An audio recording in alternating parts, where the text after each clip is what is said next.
Good evening, everybody. Welcome to another Tuesday Tap Talk. I'm Derek, also known as TatPeddler. Thanks for joining.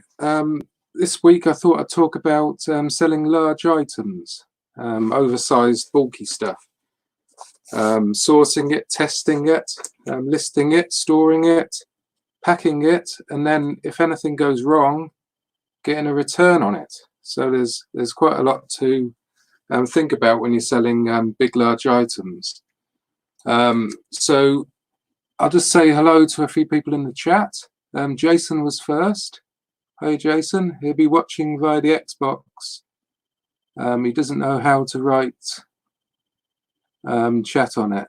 No, I don't think you can on the Xbox. So, but thanks for joining. Hi, Tori.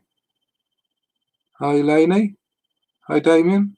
I was watching Damian's video about his B&Q shelving. Mine is still holding up quite well, so yes, they're a good option, especially if you want to buy a lot of them, because you know at £12 each it can soon get very expensive. Hi, Chris B. Hi, Gary. Hi, Oliver. Hi, Marie. Hi, Ali. Hi, Joanne. Hi, Gimbal. Hi, Lurk Trading. Hi, Richard. Who else is in? C Reeves UK. Thanks for joining. Quicks Reselling. That's in. I think that's a new one in the chat. I've not noticed before, so welcome. Chris Tyler.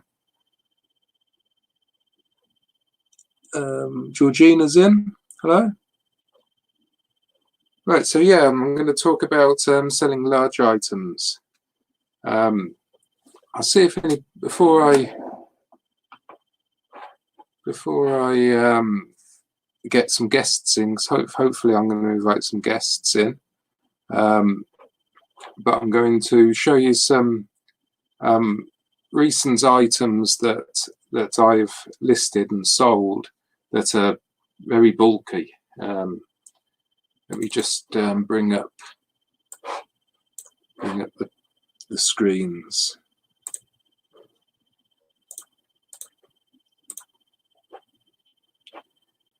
Yeah, so as you can see, this is one of those Kevin the Carrot toys. This is one of the larger ones, about 1 meter tall. Although this wasn't overly heavy, it was very big. Ended up, I think this went Hermes in the end. There's one thing to consider when you're posting these big heavy items is the courier you want to use. You know, you send stuff with Hermes and it may not get treated as well as it might get treated UPS or Parcel Force. Let's just say that. So something like this that can't actually get broken at all, it's fine to go Hermes. And don't get me wrong, I use Hermes for 99% of my items, but they're smaller items, you know, up to, I don't know, this sort of size, I would send Hermes. But when you get into the sort of 1 meter lengths and stuff like that, I usually send via a different courier. Very heavy items and stuff, not just for cost reasons. UPS seems quite reasonable. They're very quick, and I don't seem to have any problems with them. So, but this one I used Hermes mainly because it was unbreakable, basically.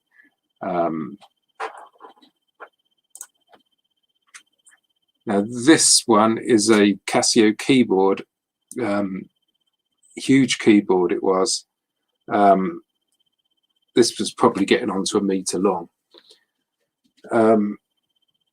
Selling this is quite easy, actually. Sending this rather is quite easy because you've got the polystyrene around the sides. So really all you need to do with this is keep the polystyrene on it, put it in the original box, and then I would bubble wrap around that box, or thick cardboard, and then put it in, wrap some cardboard around the bubble wrap, if I put bubble wrap around it, and then send it off, and that will probably go UPS, that one.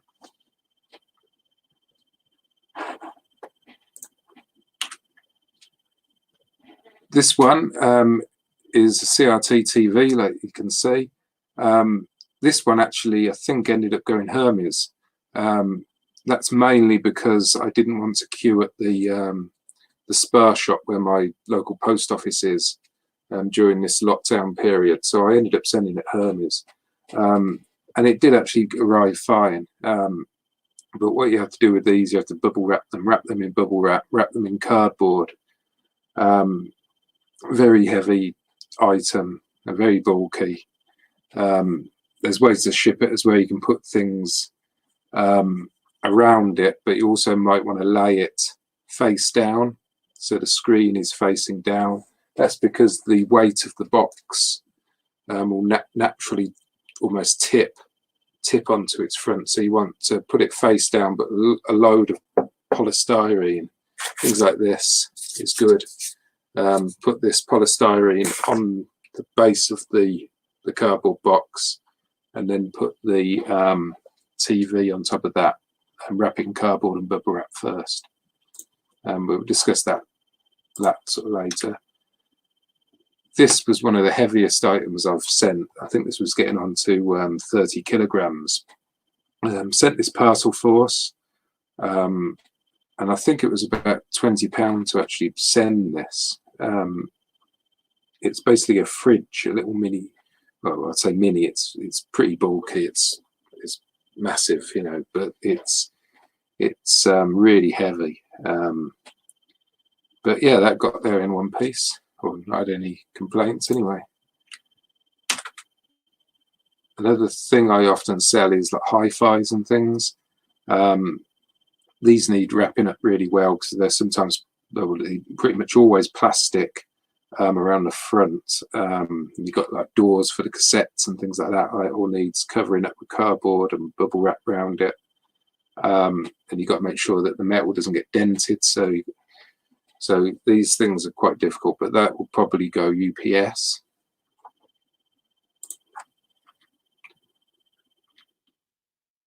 Something like this, big reel-to-reel system, these usually always go parcel force. They're weighing probably around sort of 25 kilograms.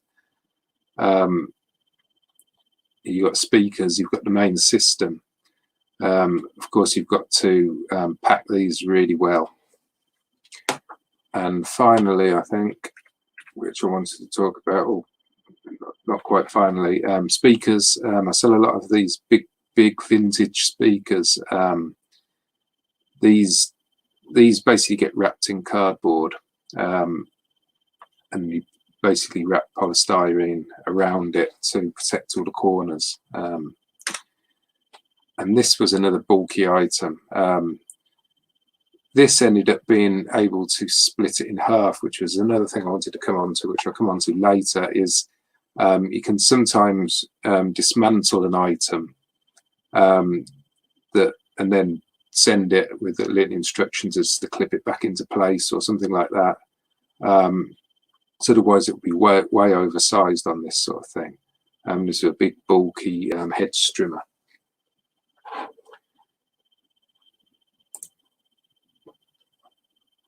Right, so now I've showed you the sort of items I'm talking about. Let me send out some invitations to some people to see if they want to join.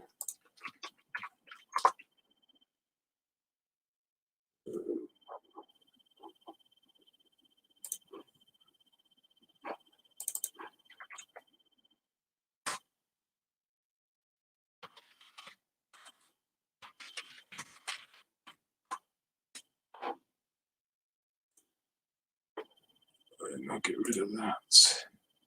Okay, let me just check on the chat. See if anybody is in. Jimmy's in. Hi, Jimmy. Hi, Aid. Hi, Peter. And Richard says, I know I helped you carry it. I think you're talking about that beer refrigeration unit. Yeah, that was very heavy. Hiya, John. Nice to see you in the chat. Are you Ashley?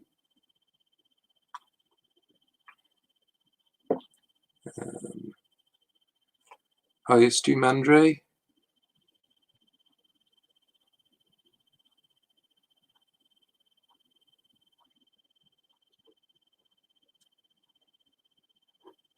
Beats Retro Collectibles. Hiya, thanks for joining.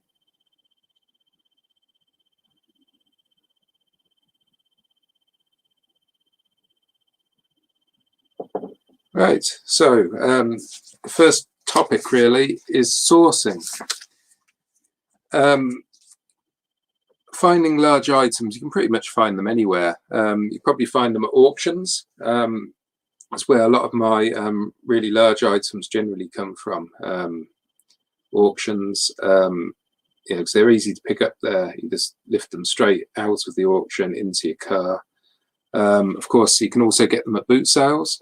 Now, boot sales pose issues because you've got space in your car. You might not have enough space in your boot.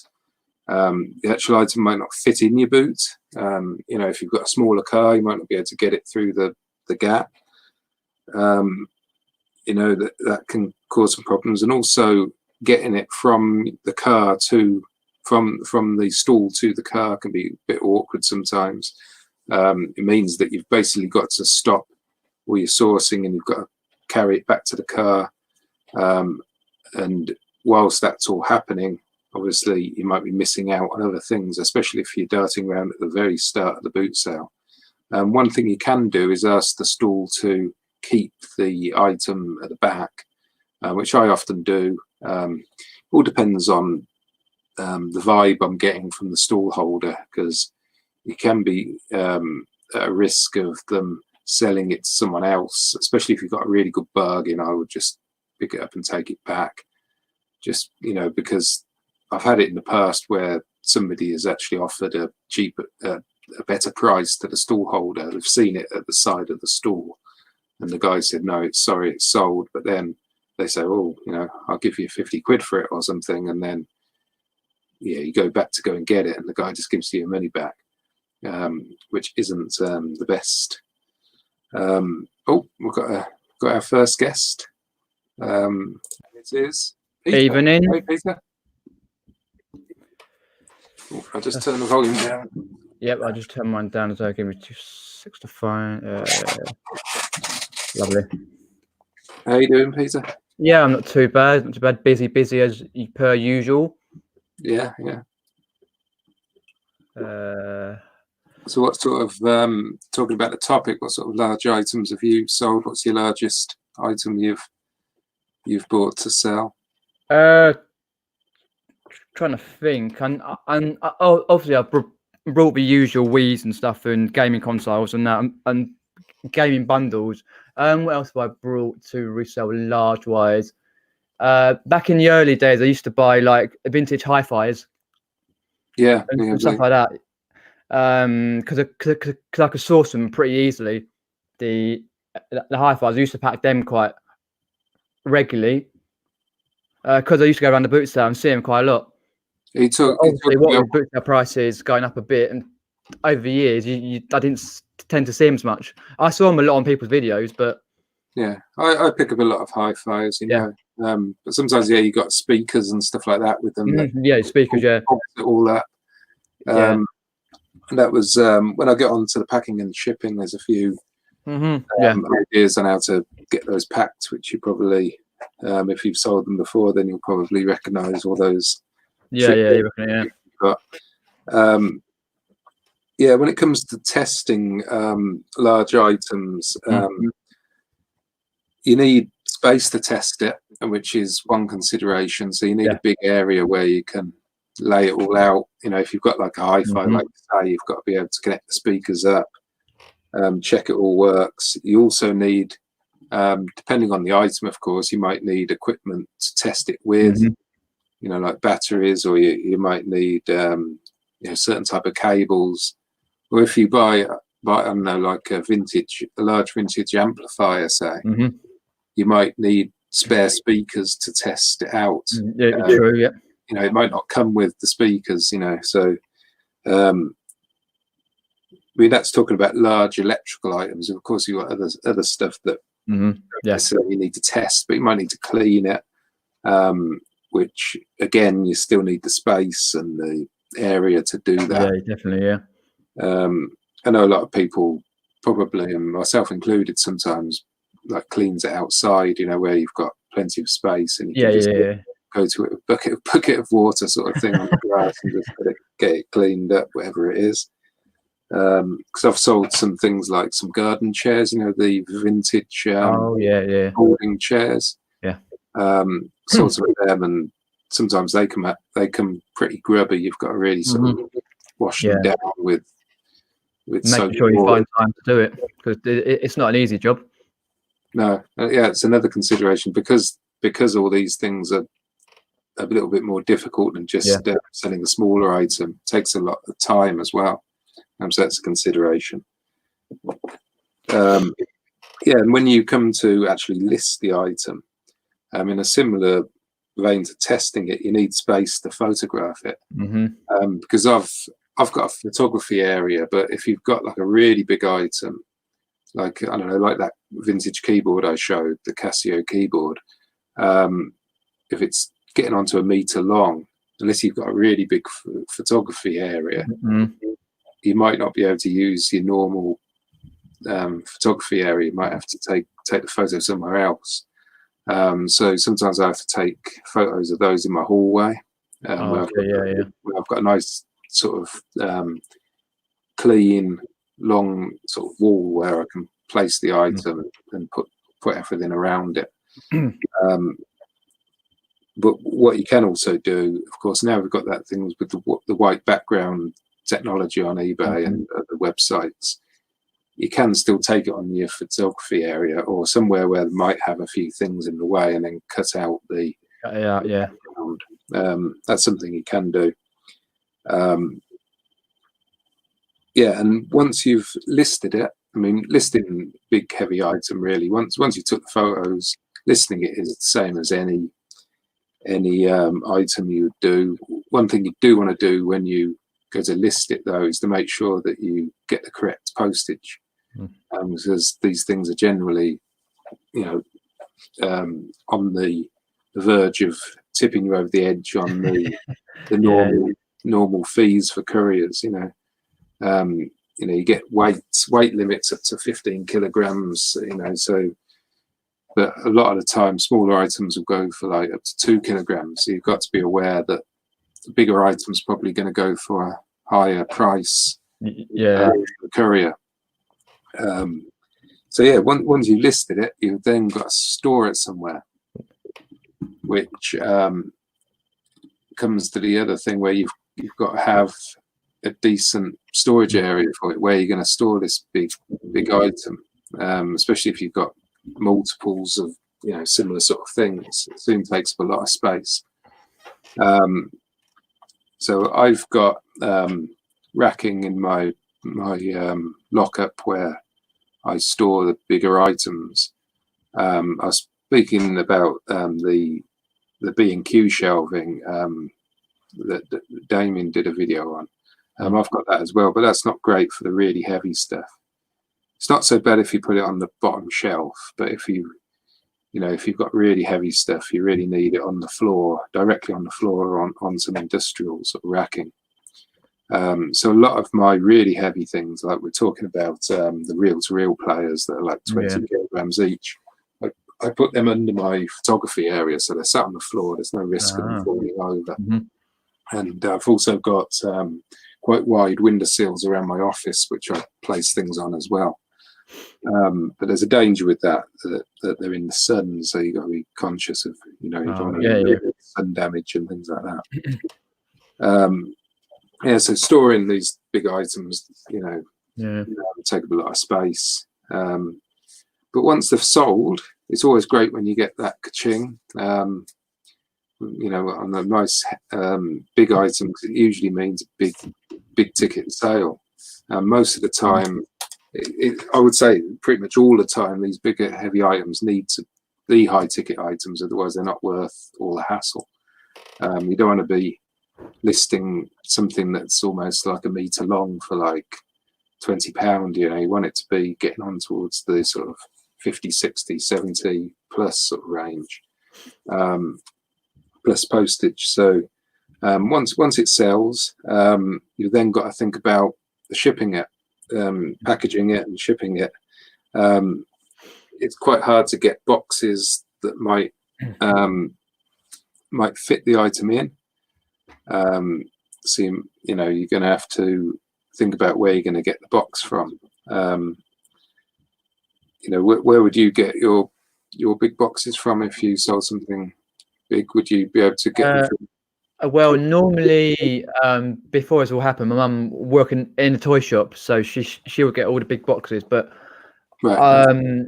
Usually, if, I would normally be looking in the back of like the DIY shops, like Homebase and that, and B&Q, then usually have them inside as well, or even in your case, I had to source them online.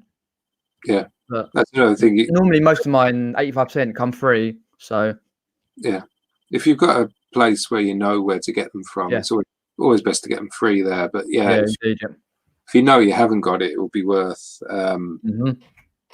sourcing the box for the item before you actually list it, so you know you've got it straight away. You don't want to sell something and then find out that you've got to package it. Many times to think, oh, where's this box?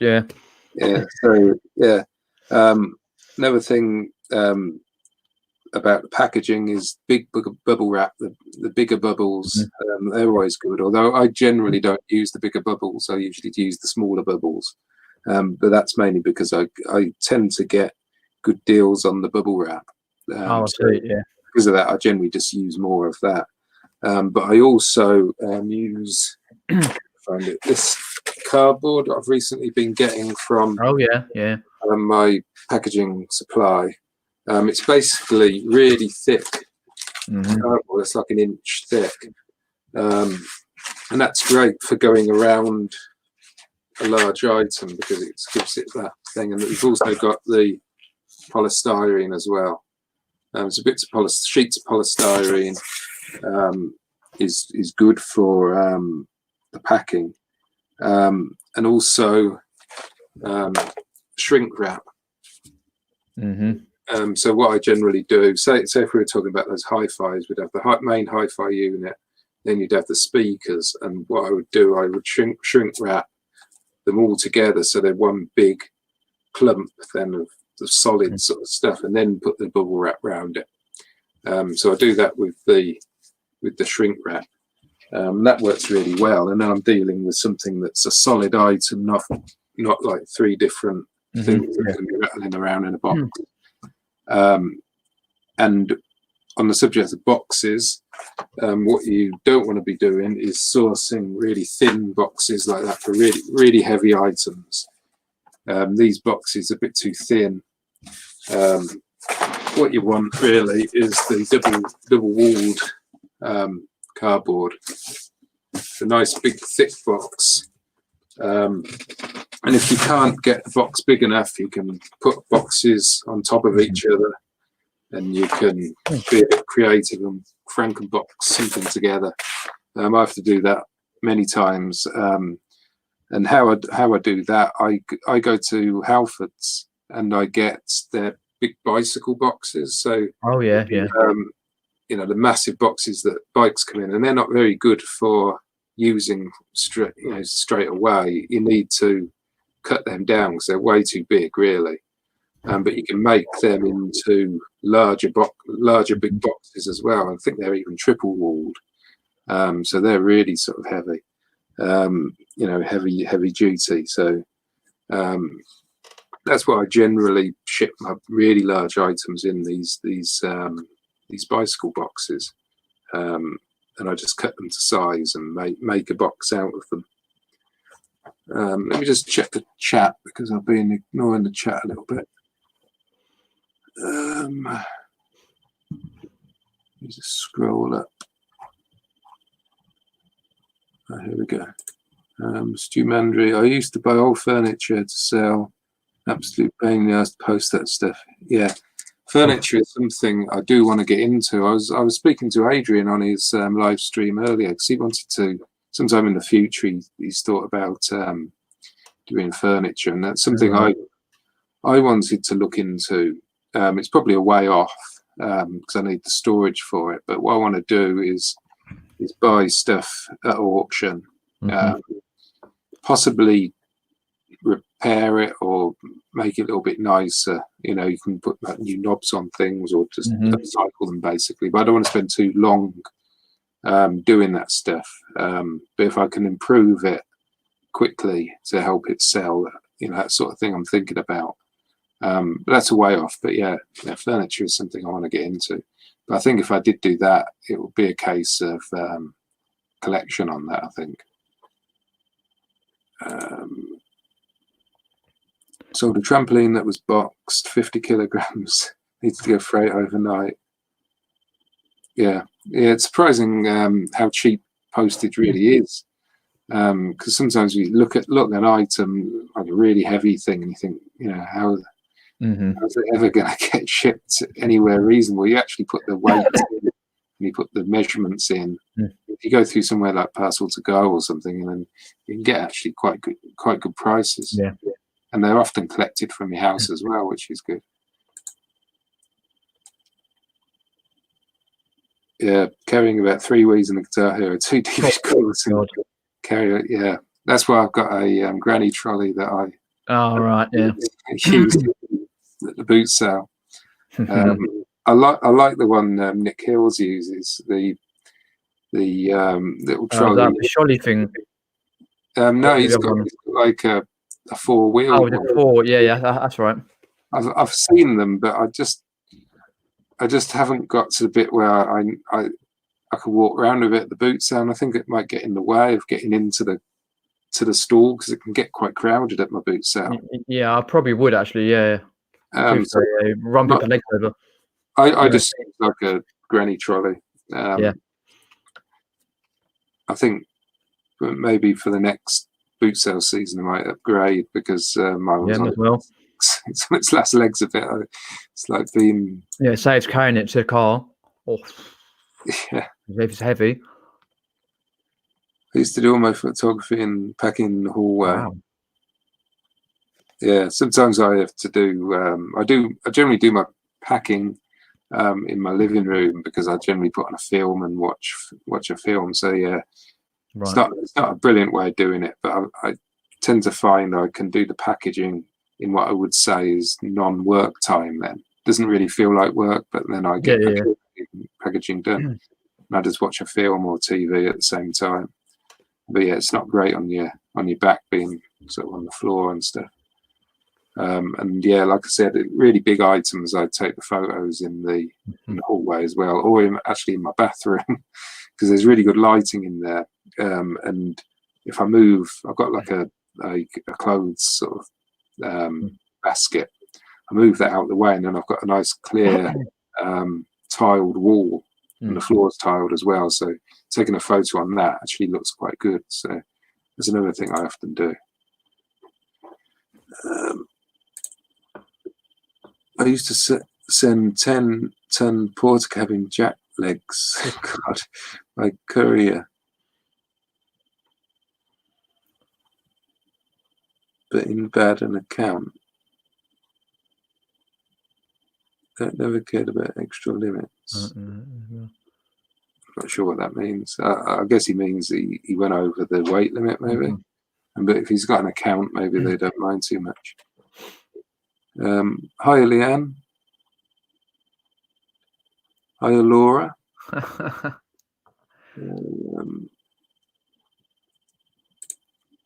really like that rack and studying the big shelving rack I've got. Yeah, it's good. And what I do, he's talking about the B&Q shelving, I think.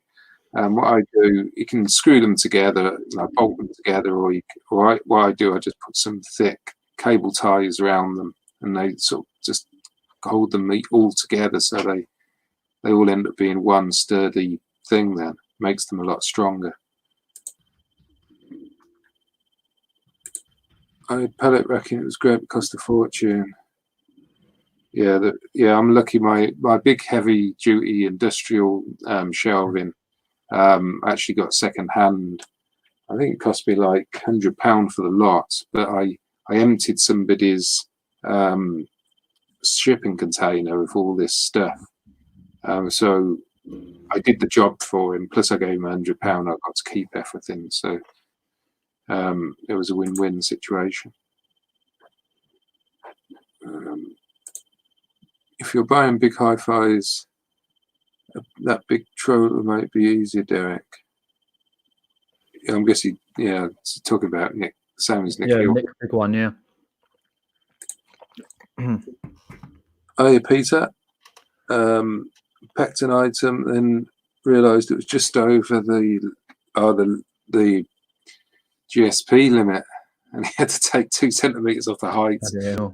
Wow. Yeah, I think I've been in a situation where I'm just on the cusp of going over the size limit on stuff, and you can usually cut off a couple of inches.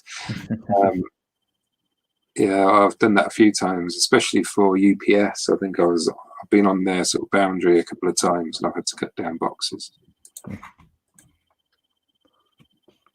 Oh, there you go, match made in heaven. Then. Indeed, yep. Yeah, it looks like there's competition on the furniture. Then. Well, I'll be getting it quick. Yeah. Beefy boxes, yeah. Alfred's boxes are good because they generally, the ones I get generally hold big containers of screen wash, or they have engine oil in and stuff, so they're big and strong, and those bicycle boxes are pretty much indestructible. Yeah, you can get packaging from all sorts of sources. I've got loads of boxes now. I need a dedicated box storage area, really, because I find once you flatten them down, especially if they're the smaller boxes, they can, and wine boxes as well, they can lose their strength a little bit.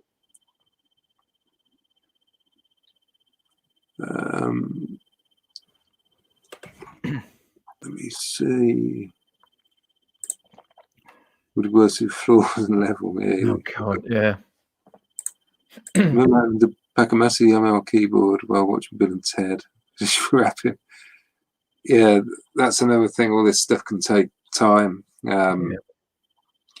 but yeah, it's just that's what you got to do.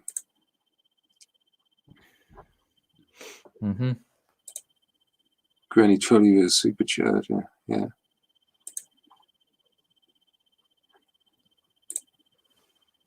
Should look like they leveled them pretty well. I think they're talking about Damian's shelves, yeah. Locker, yeah, his locker on the floor.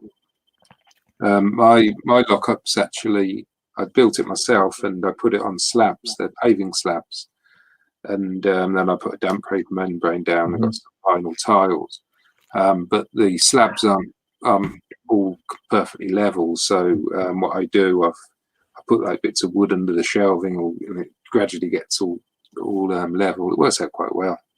It's perfect for what I'm doing. Oh, thanks for joining, Jeff. Right, so once you've sent it out, you think it's all great. You know, you've sold this massive item and you've got your money, and then a week later, bang, the return request comes along. And then what do you do? So, of course, you've got to take the return, really, regardless of what the reason is for, eBay policy. So even if they say that they've changed their mind, you've still got to take it back. If they say there's something wrong with it and you disagree with it, you've still got to take it back. So usually, and I don't know what the reason is for them not doing it, but usually eBay provide you with the chance to buy a label on the returns process. So the buyer puts in the returns request, and it comes up with a £3 it's £3.10 or something like that. Yeah, about that, right? Yeah. Label, and that usually covers you to send pretty much anything back. Even though sometimes it says up to 2 kilograms, stuff has been over the 2 kilograms, and they've still been able to send it. But then sometimes it can be 10 kilograms. So I don't know how eBay work out what label to offer the buyer. It may be based on the category or something, but sometimes they don't offer a label at all, and you've got to upload your own. So then you've got to buy a label to give to the customer. So you might go to Hermes, you might go to UPS. So basically do exactly the same as what you did when you shipped it out. The difference here, of course, is you no longer have the measurements of the box. You don't know how it's going to be sent back. So that poses a bit of a question with these big, heavy items. And you also want to maybe message the buyer and tell them to, wrap it the way you sent it. That's generally how I do it. I say the item must be returned with all the original packaging or similar packaging if you haven't got it. Bubble wrap the item. I sold a food mixer recently that they said that it wasn't working right. So I said they could send it back, but they must wrap it had a glass bowl with it. It was an old food mixer. That was a heavy item as well. Had a glass bowl with it. So I told them that must be wrapped first in the bubble wrap, then the shrink wrap round it. But it turned out they actually ended up keeping the item. I think they were trying to scam me, because suddenly when I said just return it, they said everything's fine, I want to keep it. So, but yeah, moral of the story is I always message them, tell them how it needs to be sent back, because they're responsible for it. It's got to be returned in the condition that you expect it to be returned in. Which brings on to another thing is if it's a GSP item and it's a big bulky item, this is where things can get a little bit of a problem, because if you send something for say it's £100 and it weighs, I don't know, 15 kilograms, and you send it to the USA, the buyer pays the postage, which is fine. You've just sent it to the Lichfield GSP centre for, I don't know, let's just say £8. They say that it's broken and they want to return it. You then have to make a decision whether it's worth paying for a US courier to send it back overseas, back to the UK. It's going to be expensive. So that's where things can turn bad, selling big heavy items, because it's probably not worth your while getting it back, especially if he's saying it's broken. So you're going to spend, I don't know, £40-50 getting something back, which could just be, fit for the rubbish bin. So that's the downside of selling heavy items overseas. I would always do it GSP. Because if it arrives damaged, then it's covered with the GSP program anyway. But if you send something really heavy, even if they pay you the post, say something is really heavy and it's the USA again, and you've got to spend £40 getting it there. If they get it, change their mind, but are happy to send it back, you still have to refund the whole amount, so you lose that £40 shipping. So that's why I always do GSP, especially on the really heavy items, because there's so many problems that can go wrong if something happens to it. And what I've found that if you're forced to buy a return label from eBay for the GSP item to come back from a foreign country, you have to provide it yourself. And I can't seem to buy labels from a foreign country's postal service to send to the UK.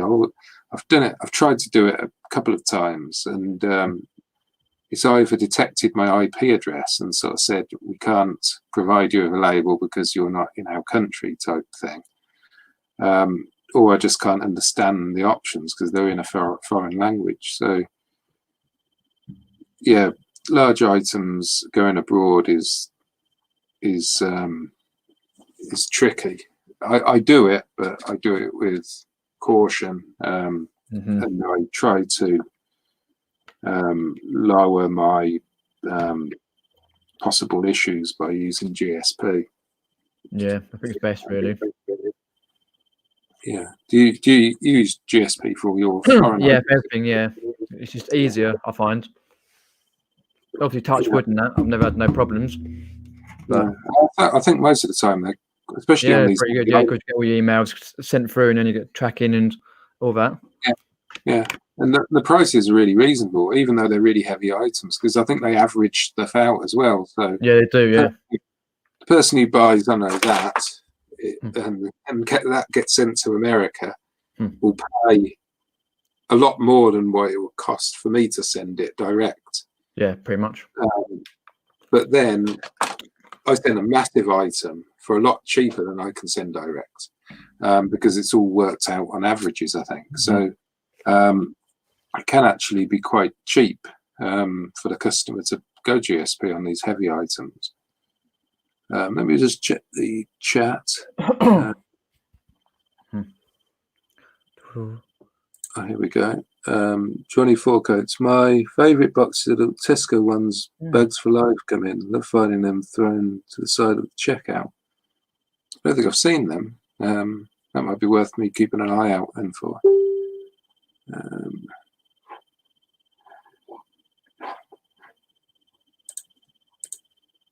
Hiya, Jeff. Hiya, Jimmy.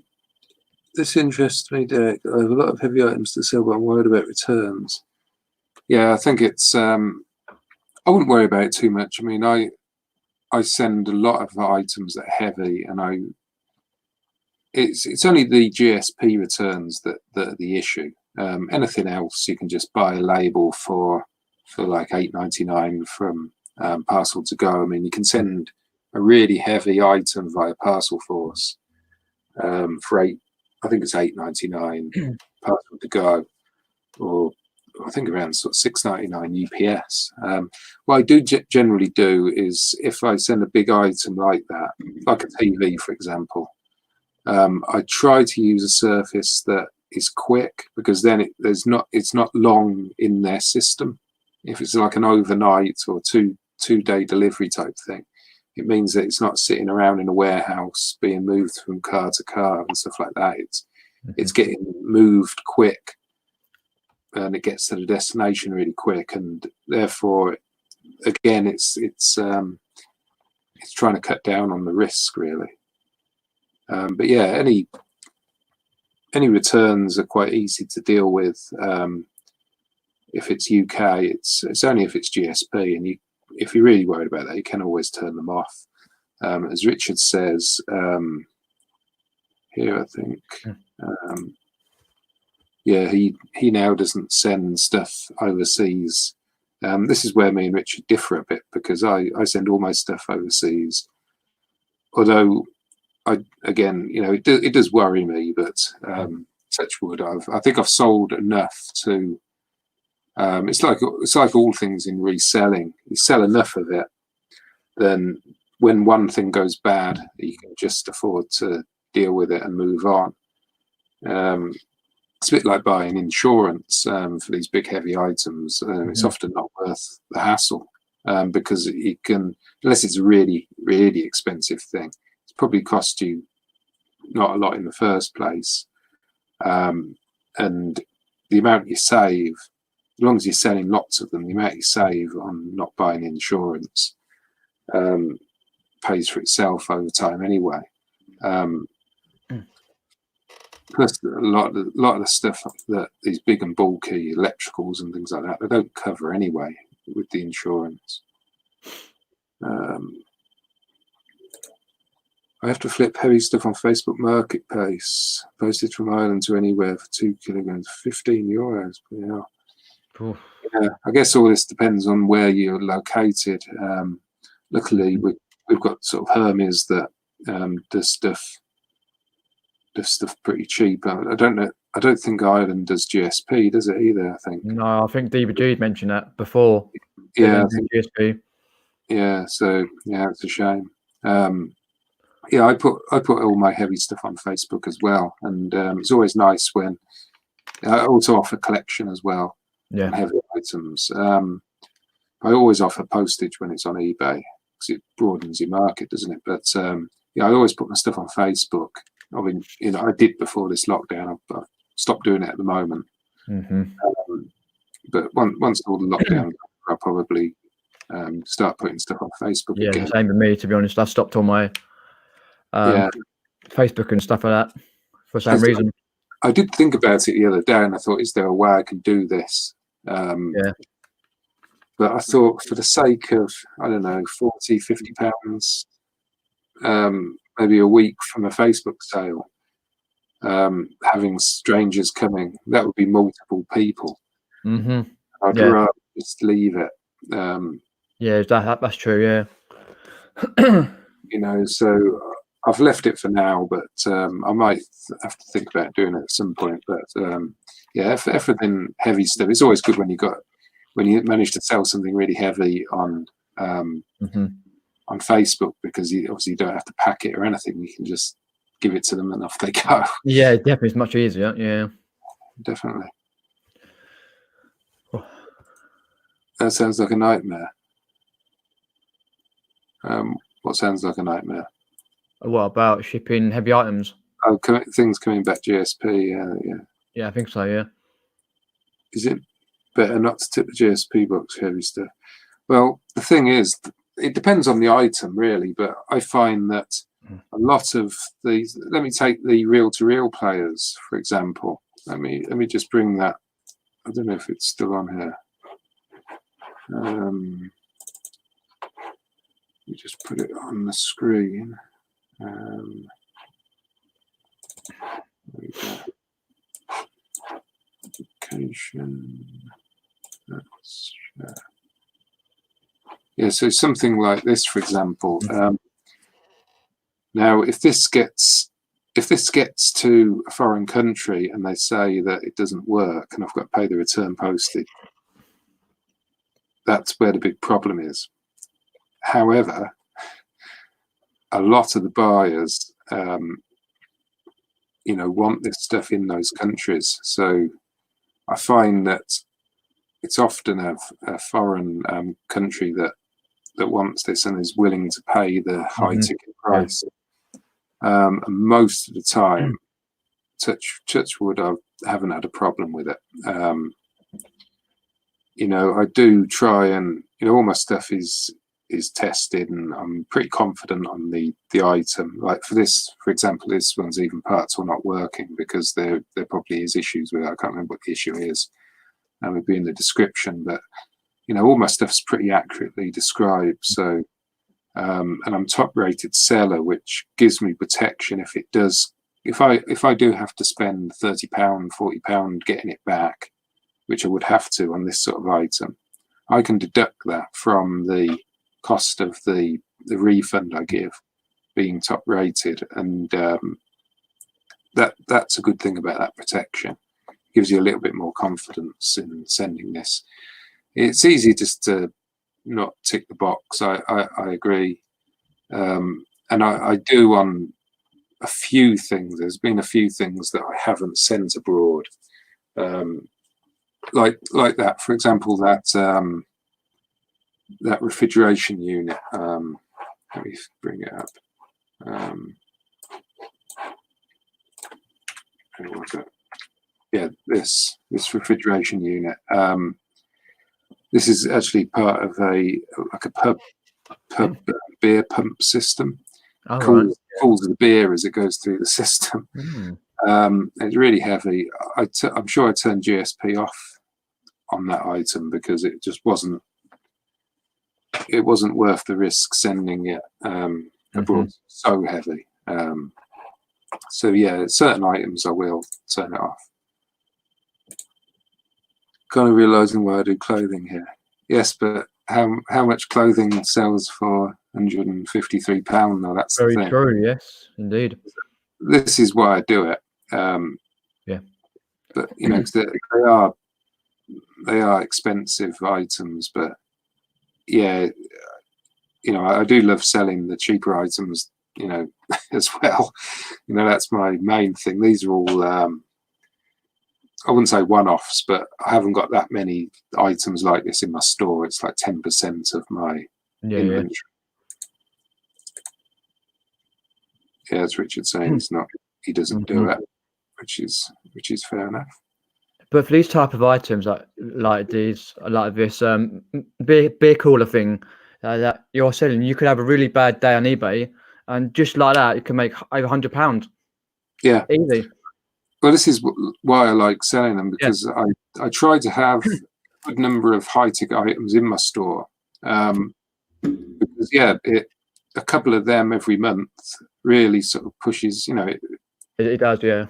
You know, it pays a lot of my mortgage. You know, just for these a couple of items. So it's well worth having them. But yeah, it comes with its risks, but. So does everything, doesn't it? That's the thing. Correct, it does, yeah. Eco-friendly, recycled packaging. Yeah, all my stuff's recyclable. So I pull it out the recycle bins. The outputs. I mean, this stuff is something I've recently started getting. I'll stop sharing that. Yeah, this stuff. It's not massive thick cover. It's not very strong, but it gives a lot of padding. And these come in massive sheets. I've got it's like a huge sheet of it. Nice.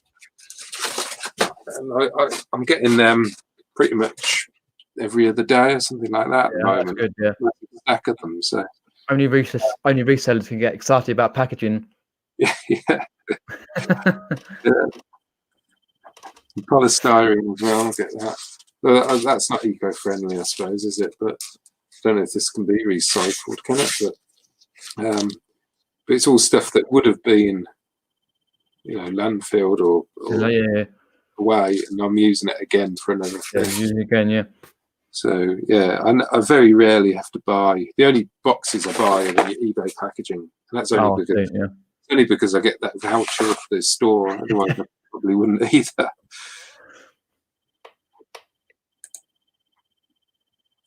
Patience lol. Have you seen that amount of info now to sell a t-shirt?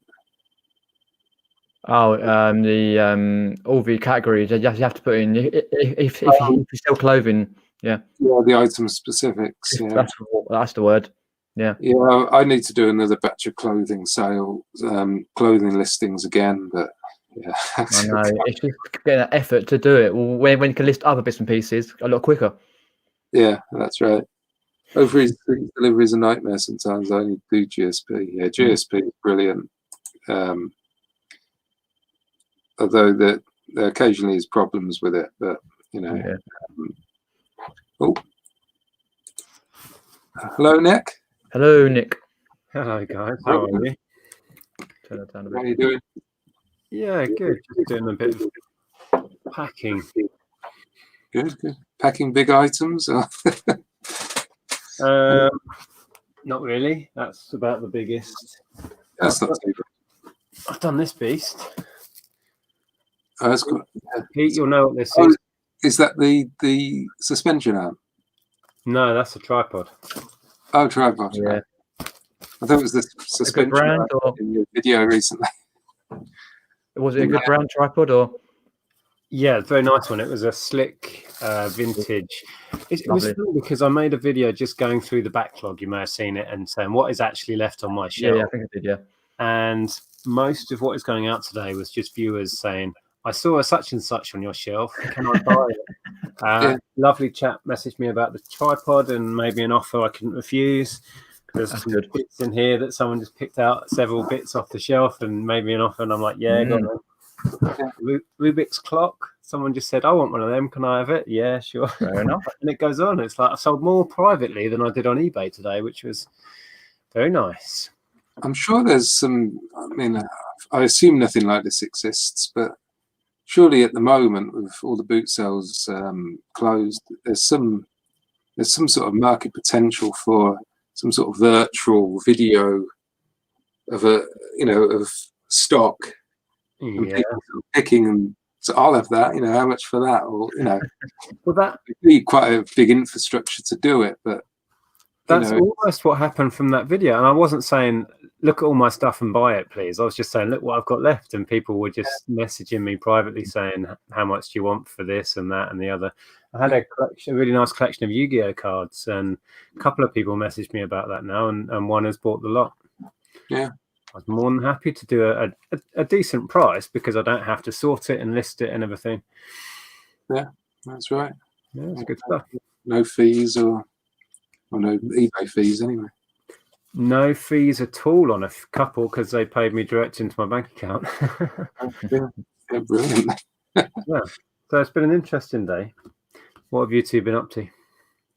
What have I been doing? Photographing, cleaning. Nothing exciting, really. It's the usual stuff. Yeah, I've been answering messages. What else have I been doing? Edited a video. Uploading my live for tomorrow. Sold some bits. What more do you want? Yeah, that sounds like most of my days. Yeah. I tested. I don't know if you saw it. I did a video earlier. I actually recorded it yesterday, but I put it live earlier. The one where I picked up a Facebook. TV. Yeah, CTV. I was testing that. I got that photography all done on that, and it worked. So I was a bit concerned it wasn't going to work after all that effort going to pick it up. But yeah, freebie there, free item. Look like quite good weather out though.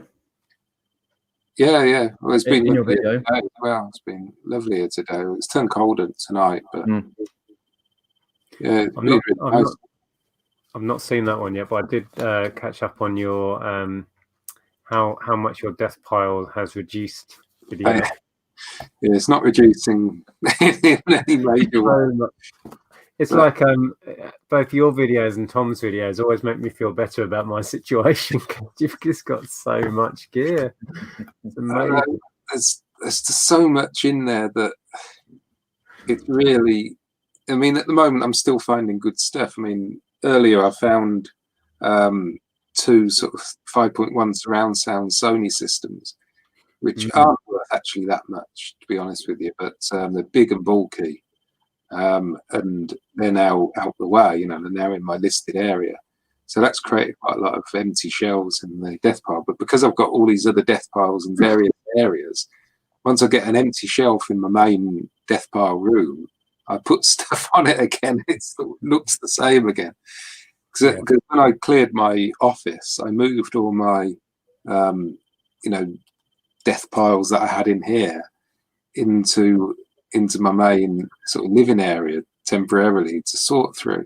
So I'm trying to desperately get rid of all of that stuff whilst also trying to get good stuff on as well, because I don't want to be wasting too long dealing with low value items, not until I've really listed all the good stuff, because there's still quite a lot of good stuff in there. Excuse me, I want to go and grab a drink. One sec. Yeah, right. Let me see. I'm selling more than I'm listing every day. Listens down. Yeah, I usually hover around the 1,000 mark, and I think I've dropped to about 900 now. It's really hard to get them listed, because, like you say, they're selling quicker than you can actually list them. Home projector, buy didn't pay. Second time was 35. And now after I paid out $8.99, it's come back.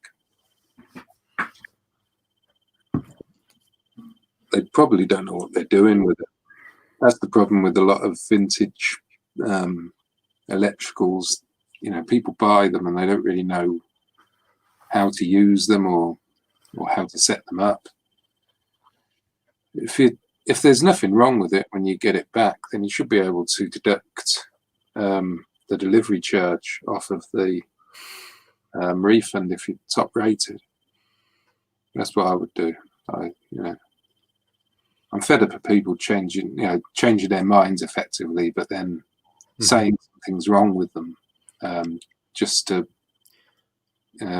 They come up with an excuse, so we have to pay to get it back. Yeah, and then we're out the outbound shipping and the return shipping, and on a heavy item that can negate any profit you were going to make. Yeah. You resell it sometimes if you're working on a slim margin, which is why we need big margins on electricals, I think. Yeah. You have to buy electricals so cheap because they might not work when you get it home. Yeah. And there's so many issues with that stuff. Can I just ask you? You said you had a Sony surround sound. I don't know if you remember in the loft. I picked one out, and I found the subwoofer for it now. I remember when I got that, I looked into it, and it looked like it would sell individually, broken down as almost like parting it out for spare and replacements. Did you consider that with yours or not? Yeah, I parted out one of them because I'm missing 2 speakers on one of them, and also it's in some sort of protect mode, which I googled it, and apparently it's something to do with bad soldering or something, soldering on the board that they suffer from, and you've got to take the back off and solder some stuff. But I think because of that, I've ended up just parting it out. I'm selling the subwoofer off separate, and I think there's 3 speakers, 3 little left and right and center speakers. So yeah, I'm parting that one out, and I'm selling the other one as a complete unit. At least going to try that anyway. Yeah, I need to look into it again. But I've got the amp and everything, and then like you say, 3 small ones, 2 sides, a center, and this massive great thing that must weigh. I don't know how much it weighs, but it's chunky as hell. Yeah, that just sits there staring at me, taunting me. You haven't tested me yet, Nick. Yeah. I'm sure I had. So I said I've got 2 speakers missing. I'm sure they were there.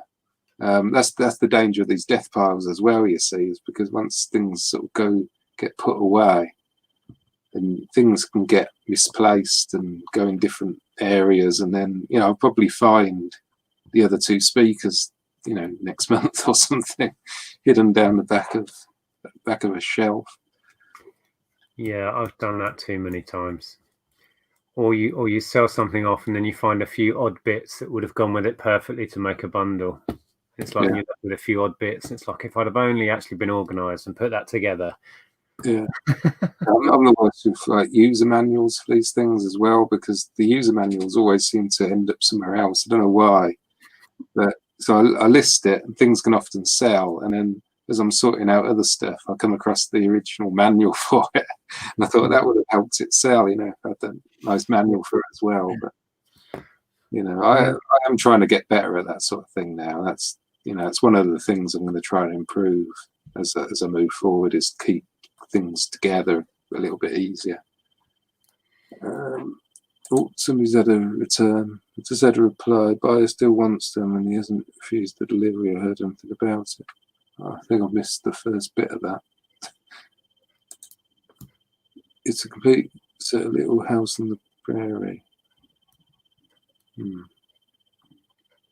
That sounds annoying. We had an annoying one. It was actually Andrea made a vlog today, which was cool, which we put up. And I think she filmed in there that we sent some Lego to Mexico. It was a set of Ewoks, a really nice little set of Ewok figures for 30 quid. Sent, tracked and signed, and they've just vanished. So they're somewhere between here and Mexico. And of course, we've had to refund because the tracking shows they've not turned up. And we're tempted to get our money back from Royal Mail, so we'll let you know how that goes. So that was direct, it wasn't GSP or anything? No, we did the shipping. They were only like 50 grams, probably not even 50 grams of Lego, just 4 minifigures, I think it was, or three or 4. Yeah. Just annoying because it was a lovely, lovely little collection. Beautiful little condition, Star Wars Lego, Ewoks, just perfect, and they've gone, vanished. They'll probably turn up at some point, I suppose, at the buyer's address. That's what often happens, isn't it? You refund them and then they get it anyway, but then they go silent. They don't contact you again.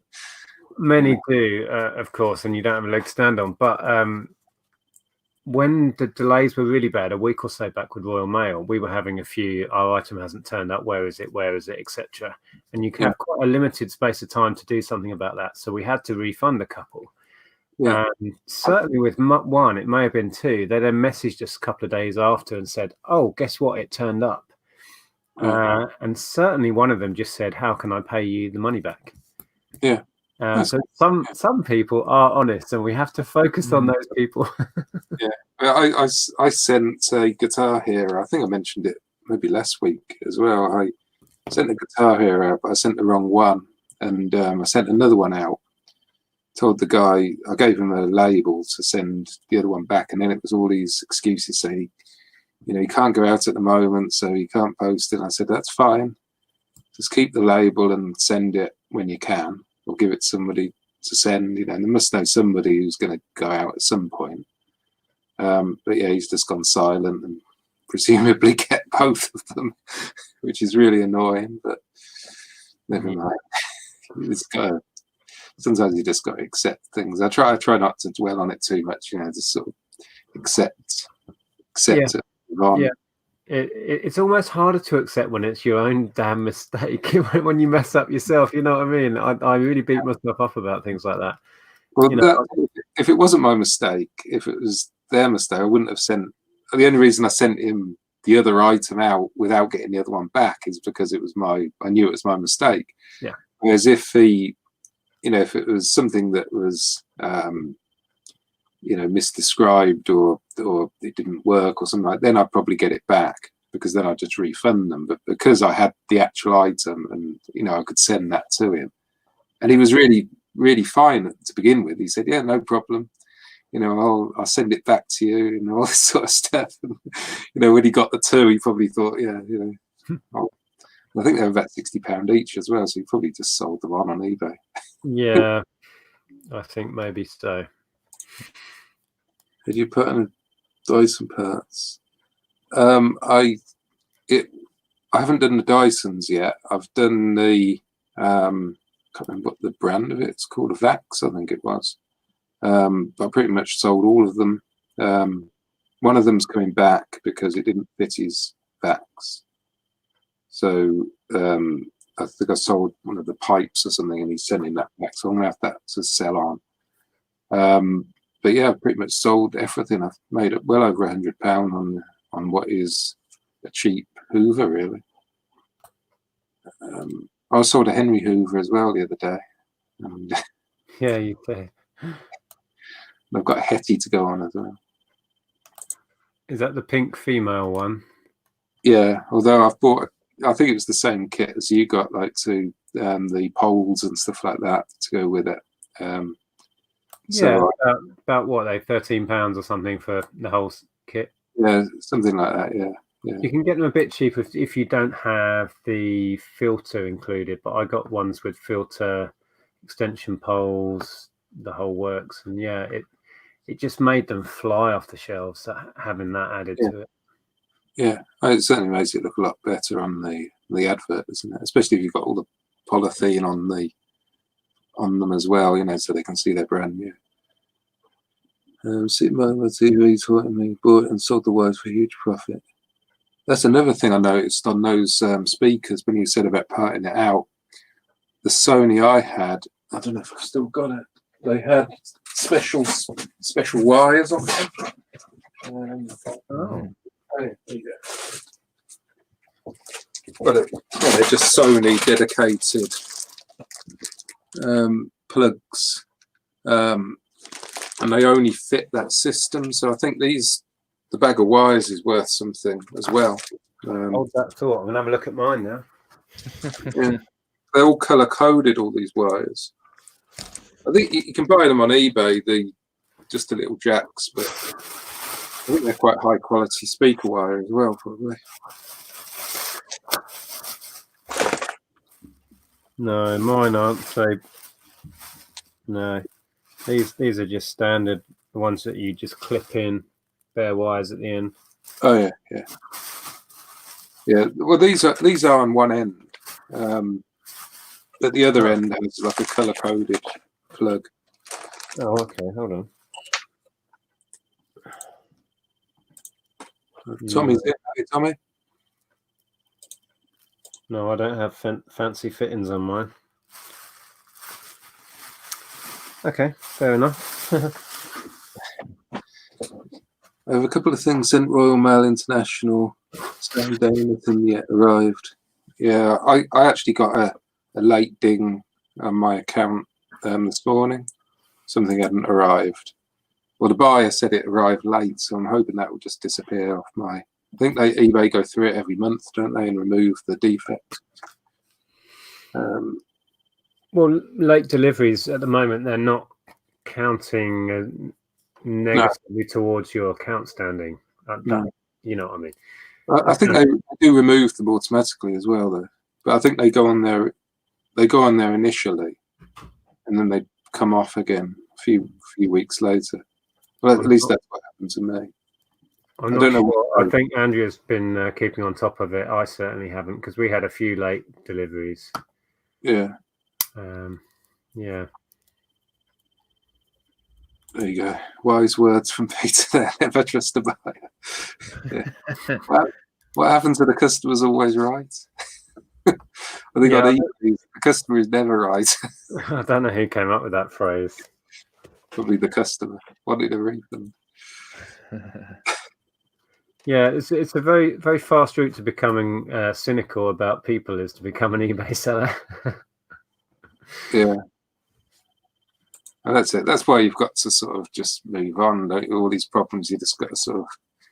Yeah, and the more you do it, the more you get used to it. It's water off a duck's back after a while. It's like, yeah, that's, Yeah, I mean, I had one to do. I was telling Peter about it earlier about a food mixer. It had a nice glass bowl with it. It was a nice system. I could have parted it out, but it just looked really nice. So I wanted to sell it all as one thing. Mm-hmm. So the money was roughly the same in the end anyway. But anyway, they say that doesn't work. They said it was sparking as they used it or something. Anyway, so I said, fair enough, to send it back. And then suddenly I went, I've decided to keep it anyway. I thought, well, if it was sparking, why would you want to keep it? Yeah. We've had a few like that where they're clearly just fishing for you to give them some money back. And you say, oh, that's fine, just return the whole thing. We had a couple recently. I can't think what the items were, but and then all of a sudden, like you say, they're like, oh, you know what, it's fine, don't worry about it. But they were really unhappy with the such and such problem with the item, the day before. Yeah. There's CRT TV. I got CRT TVs. I mean, I've got one ready to get photographed as well. I've got a vintage. It's a CCTV monitor. I think it's worth about £50. It comes with this ancient camera, really vintage-looking camera as well. It's quite a cool thing.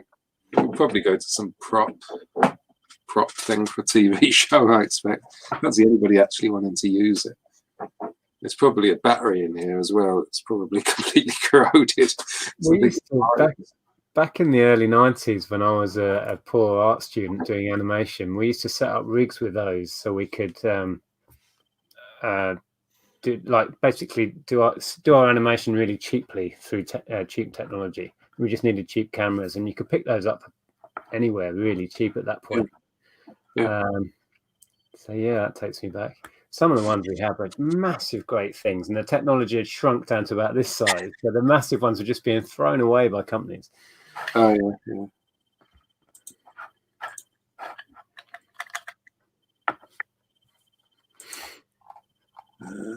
Let's have a look.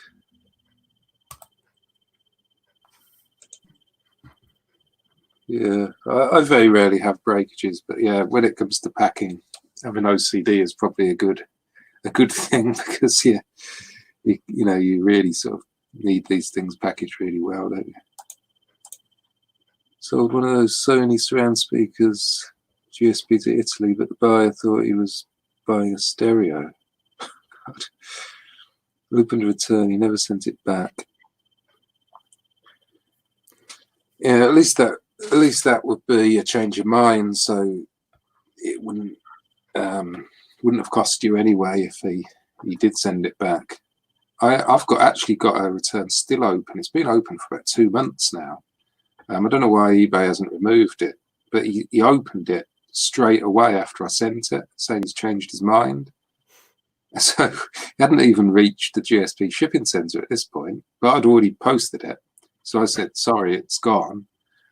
But when you get it, you can send it back at your own expense. But yeah, I don't think that would be, it was only £20. I think it cost him £20 to get it sent. They should be able to close that for you. Sometimes it gets complicated though, because you have to go through the foreign eBay site or something, don't you? It gets really complicated. Yeah. So you have to ring up and get them to shut it somehow. Yeah, I think next time I'm on the phone about something else or chat with something else, I'll mention it then. It doesn't really bother me. I don't think it does anything to my account with it being open. As far as I know, anyway.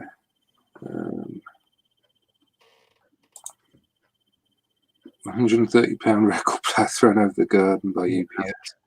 I've always found UPS really good. Oh, that's a shocker. Yeah, I prefer UPS to Hermes. Yeah, I think Parcel Force, I would say, probably is the best, possibly, in my view. Then UPS and then Hermes. I wouldn't touch Yodel. Oh no, God no. Yeah. We had a strange one the other week. Sent out I parted out a baby monitor set that had the little thing you put underneath the mattress.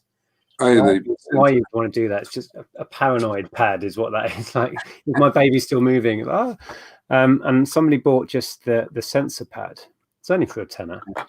And then they got it, and about a week later it stopped working apparently. So I said, that's fine, send it back. Because we always ask them to send it back, because half the time it's people fishing for a refund anyway. And then she kicked off and got funny. It's like, I can't post it, I can't leave the house, I can't do X, Y, and Z. And left us negative.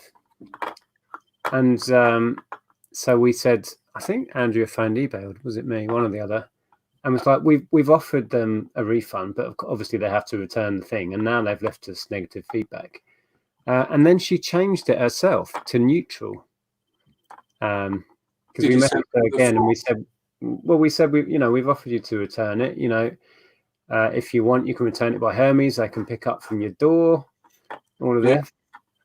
We've never had it back, and she just changed the feedback to neutral. It's like, okay, whatever. So now she's kept it, not had her refund. It's just, I don't know. It's just daft. Yeah. eBay's feedback thing, I don't know whether it should just get rid of it now, because I think they really should get rid of neutral. I think I've always said that throughout the years. Something's either good or it's bad. I don't like neutral because a lot of people just get it and it just reaches all their expectations. It's not brilliant. It's not really bad, so they leave you neutral. But that's not really the point of neutral. I mean, I blocked somebody the other day. Somebody put in quite a good offer on an item actually, and I always look at their feedback left for others before I accept any offers if I can. And this guy just left okay for everything but a neutral. It was just okay. So I thought I don't want a neutral feedback, so I just blocked him. Because it's almost guaranteed he's going to leave me neutral. Yeah. Yeah, I think that's pretty much what we've been chatting about, isn't it? More, a lot more. More people are fishing for refunds. Yep. And I mean, I don't know how true it is. I mean, it could be true, but I've heard a few people saying, like you say, that they can't send something back because they're you know, they can't go out. Mm-hmm.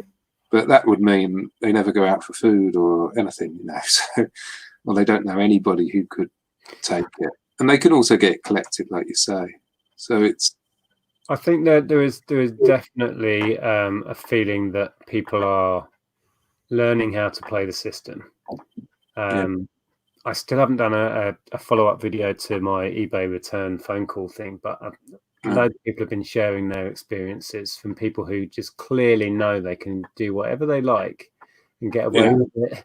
And there's a culture of that that's been growing because the information's out there. You know, there are even groups and forums on how to get stuff for free. On eBay and Amazon. And it's like people are actively sharing what you have to do, what you have to say, how you can go about it to get. And it's like, it's quite scary because sometimes I buy stuff on eBay quite a lot, and you know, if you really wanted to, you know that you could get that for free. You know, whatever it was, you could just get it for free. You know, and you know, I wouldn't do it, but a lot of people would. You know, and that's the problem. You know, and it's so open to abuse. Exactly, and it does feel when you jump through all the rings like we did with that case, that sadly eBay is not actually there to back you up most of the time. No. They're really not. It's a tricky one. Yeah, it'll be really good when all this sort of lockdown is over, if you can get a chance to follow up on the trading standards angle. That would be really interesting. Yeah, we do want to have a chat with them and just read out to them some of the transcript of that video and say, well, this is what eBay said. Is this true?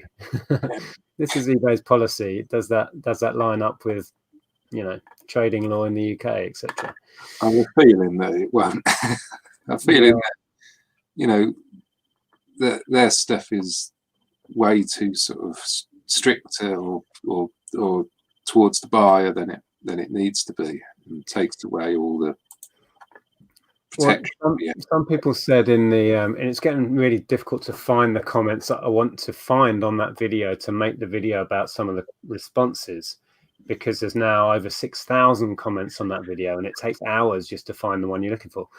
But I've lost my thread. What was I going to say now? Yeah, people were saying, and I had some private messages about this, that eBay's terms and conditions that we all sign up to are actually a separate thing. You know what I mean? What we have to put up with in the way of returns and stuff kind of overrules some of the sort of the laws, if you like. But that can't be right, because the law supersedes all of that. You would have thought so, yeah. You know what I mean? It was funny though, because a lot of the responses we had, it just shows how differently things are interpreted by different people and what different people think we can and can't do, and what the buyer can and can't do. It's such a mess.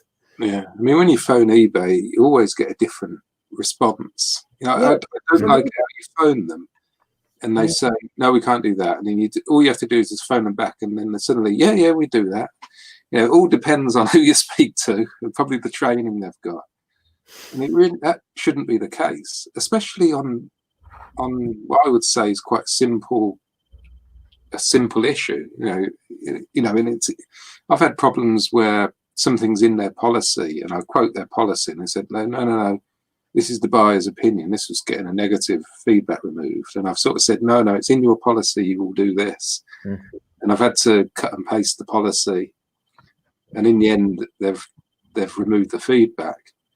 But you shouldn't have to do that. They should know, or at least, you know, have like some sort of system where they can go to and check it.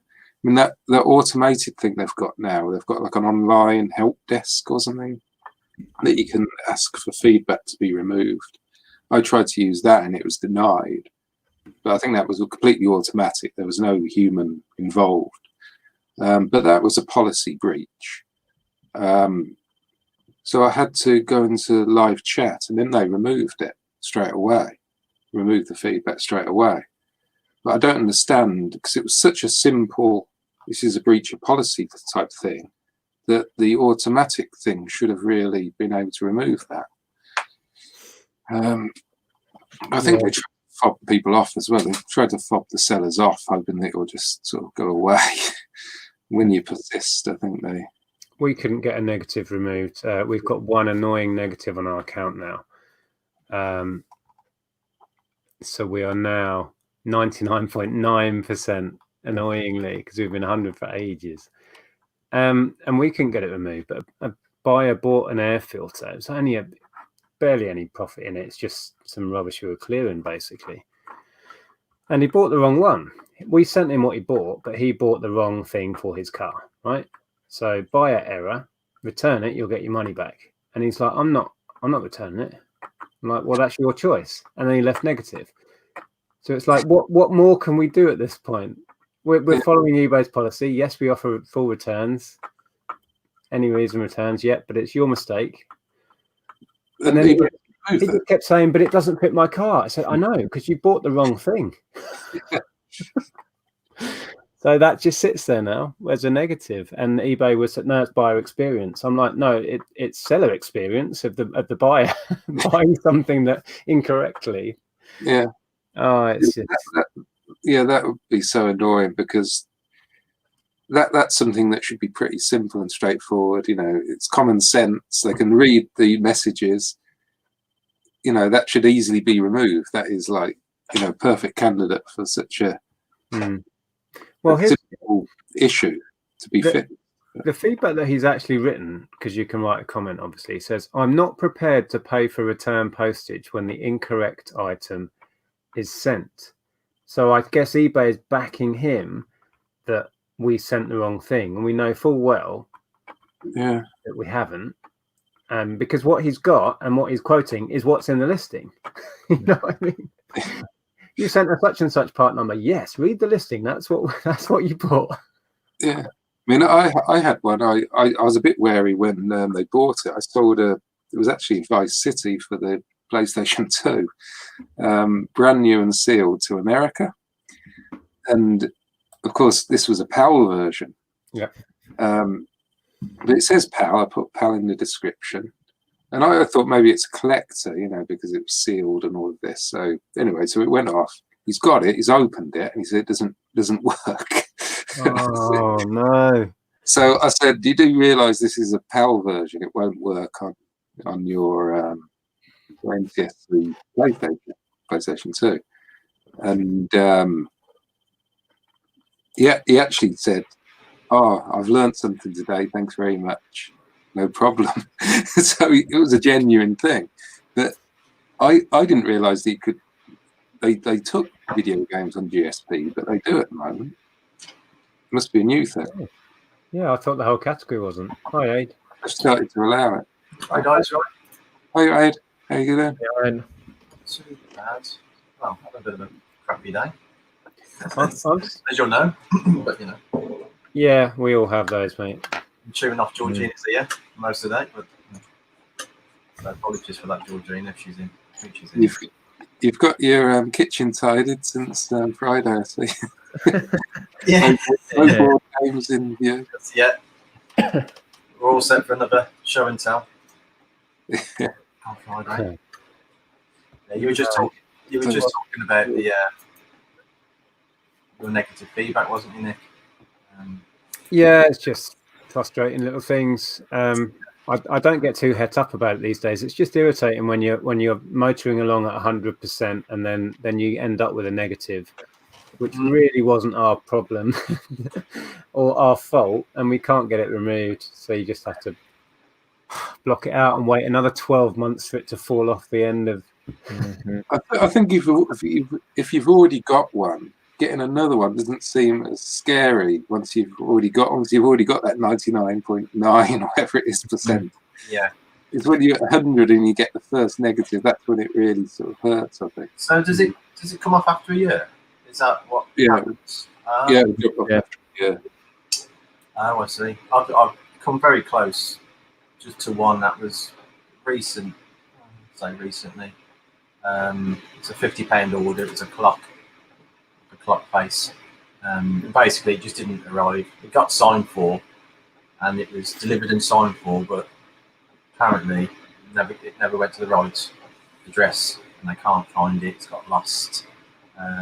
This is what the customer was originally saying. So I phoned eBay and they basically just sided with me and said, we can see it's been, it's been signed for and everything. So she left a negative feedback on the blog, but it didn't get added.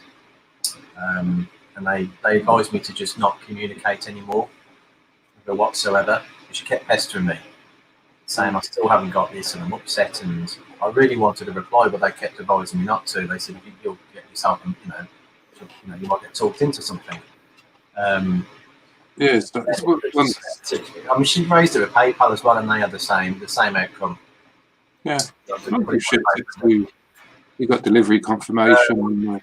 Yeah, but so I don't know where it's. But she's been very persistent, because the one day, my phone went off and I answered it, and it was her. She managed to get my personal number. It's just cool. They just phoned me up, wanting to. So I've had to try and look into it for now, and just trying to find, but going through Hermes isn't easy. Trying to communicate with them. Well, once it's been delivered and Hermes Merch is delivered, I don't think they do a lot, because it's been. They said the only thing I can do is fill in a lost, so I've got to try and claim it back, and then once that's happened, hopefully I can send the money on them to her. Yeah, she's not giving up. I don't know. I'd be tempted just to just send out and forget about it, because you delivered it. She messaged me again yesterday morning to see, is there an update, and still haven't heard anything. So, yeah, I've been inclined to. Have you heard that? Has anybody else personally contacted you? I don't think so. Quite a few times. Yeah. Well, like a disgruntled customer. I mean, she wasn't that bad, but it's, We had one man who was a complete nut job. Yeah. Oh, was that the shoes guy? I think Was it shoes? the guy with No, this was a camcorder tape. He bought a single camcorder tape, and he bought the wrong size.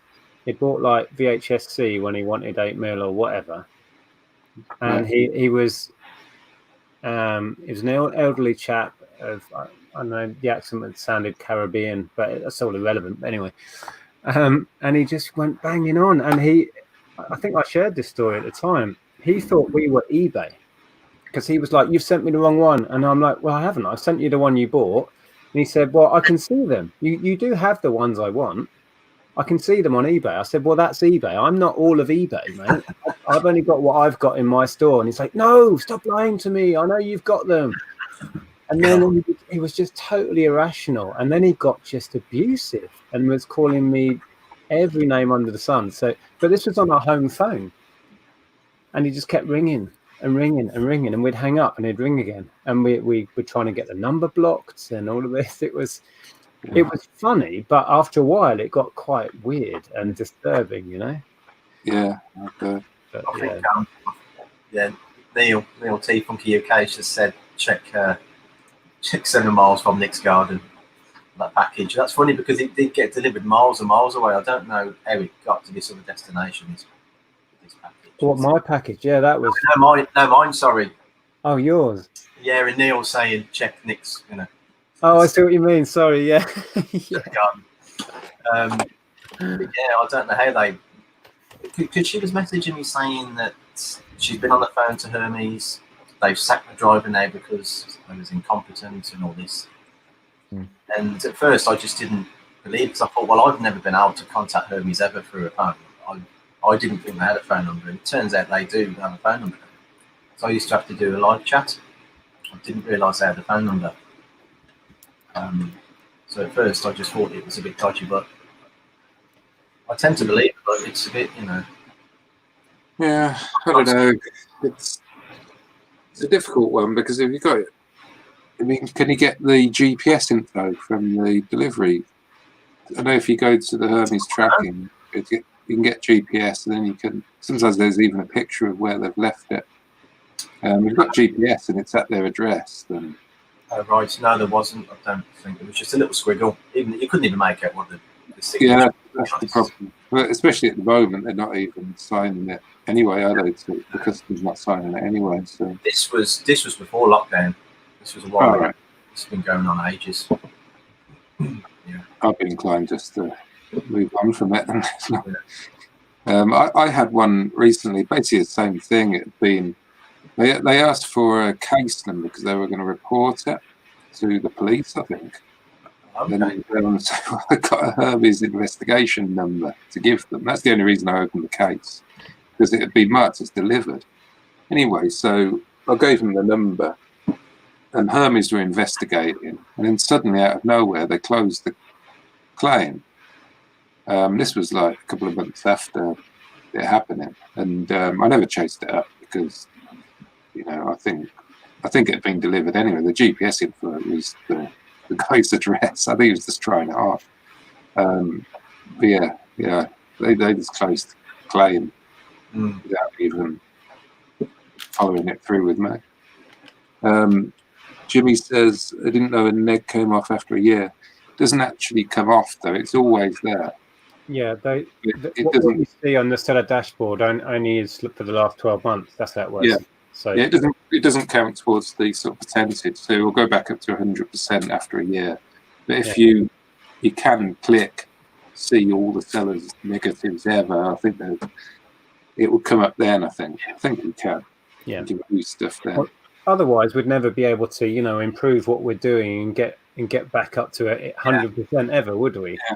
So they only track and keep on your seller dashboard or whatever.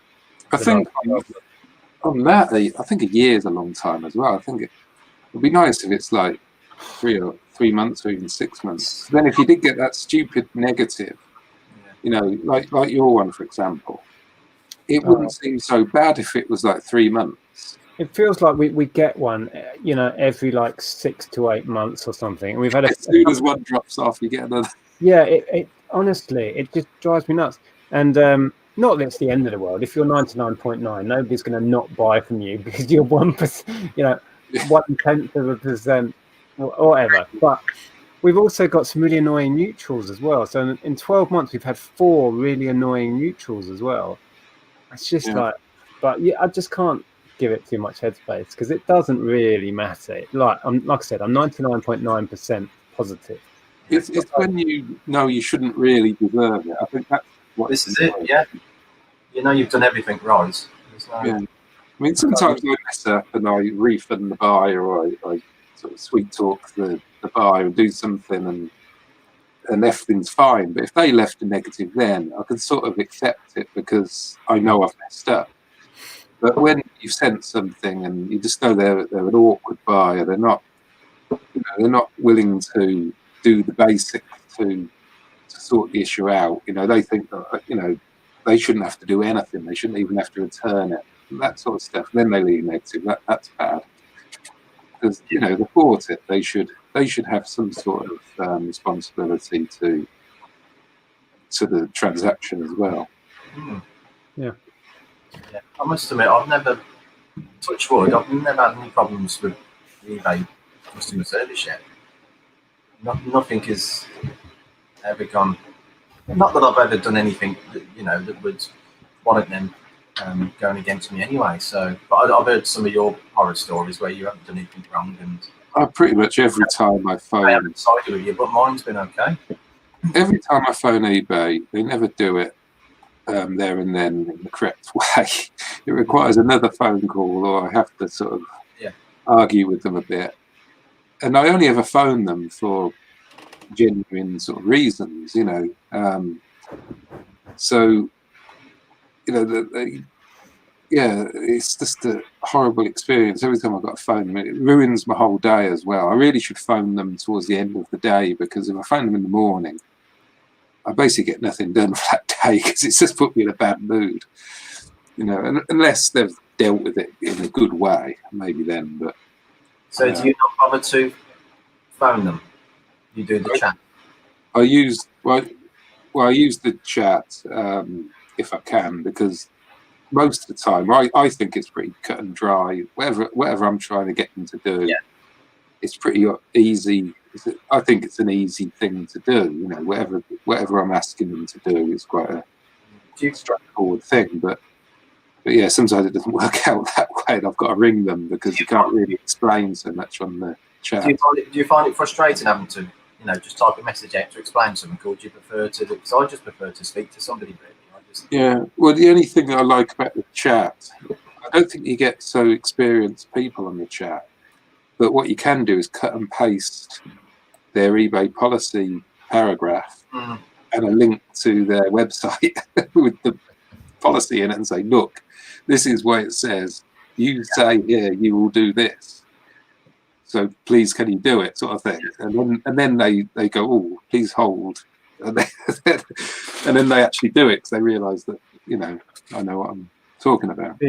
When you phone them up, it feels like a lottery of what experience you're going to get. Because if you get the Irish team, it feels like you can converse and explain what you're trying to deal with. Whereas if you get wherever their Far Eastern call centre is, just dealing in, you can't have a conversation and feel like you're actually being understood because it's not their first language and they're struggling to understand what you're talking about. It's as simple as that. And that's what we were fighting with that blooming return we had, the debacle, was Ireland will keep passing us back to wherever it was. Yeah, that's where the case was being dealt with.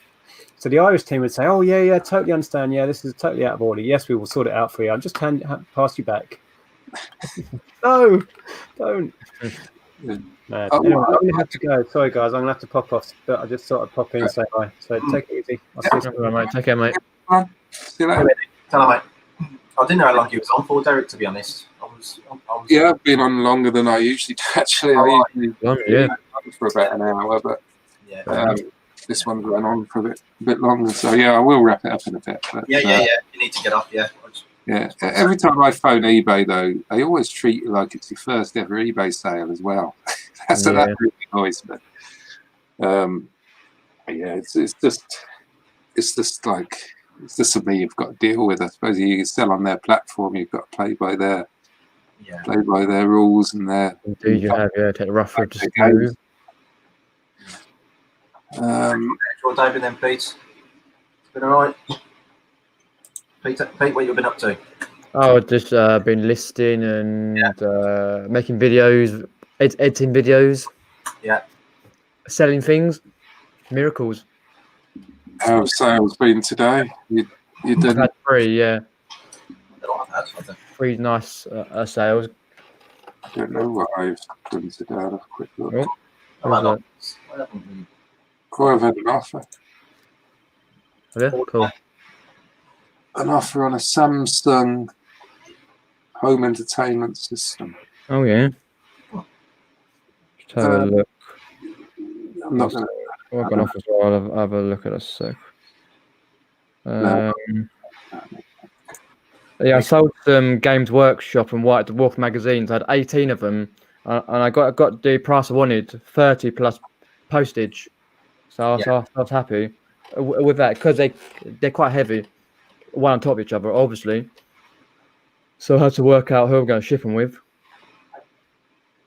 So it's going UK. So some people don't mind paying postage. You get the odd person who's like, really do I have to? But and I've had like this the Donkey Kong figure. It's like a Japanese figure. I've had this for 3 years. I don't know where I got it. Let me put you full screen. Yeah. It's sealed. I've had that for 3 years, and it's recently just sold today. Eventually sold. I think you got like 2 versions of it though. Right. Cool. Yeah, I only sold for $12.50, but it's like because I've noticed a lot of people are buying a lot more, and personally for me, a lot of more older items have been selling. Yeah, I've noticed that as well. I've had things that have been on there for well over a year. Going to Ireland, GSP. But I've noticed though, considering the amount of older items I'm selling, it's upped the nutcases who will send you messages about not just about buying items, about like, oh, you've got a mistake in this item. If this is wrong, that's wrong. I'm thinking, well, oh yeah, but not right now. I shared it with my brother on Facebook Messenger. Somebody sent me a message. I've got a I think it's a Freeview Oh, yeah. recorder, like a hard drive recorder thing. I went on there for like £70, which is high end. You know, it's the Yeah. it's pushing it. But it's probably it would easily sell for 60, but I always try highest. Anyway, so they sent me a message saying this is only worth £20. You know, I paid £20 for mine, or something like that. And well, I thought about replying back and say you wouldn't want to know what I paid for this. Yeah. Pound doesn't I would have paid for it. But yeah, I didn't, because you got to stay professional, haven't you? So, yeah, I've just had somebody who accepted an offer, sent me an offer, item. I accepted it. Didn't pay. They didn't pay, so I put in a non-paying strike, non-paying. You know, started the process, non-pay bidder, and they've just messaged me just now. Just noticed that they've said that sorry, they no longer want it because they can't afford it. So, For God's sake, why do it in the first place? well, they could have took it straight away, and then I would have just. Now they can just get the strike. Oh dear me. But yeah, I've noticed that a lot more people are like that. You know, they're sending offers and they're not paying. That seems to have become a big issue at the moment. I don't know why. I mean, I've always accepted offers. It's just been, I think it's the amount of new people to eBay maybe don't understand. True, don't understand the system. Yeah, they don't understand when they're We've got nothing better to do. Yeah. Oh dear.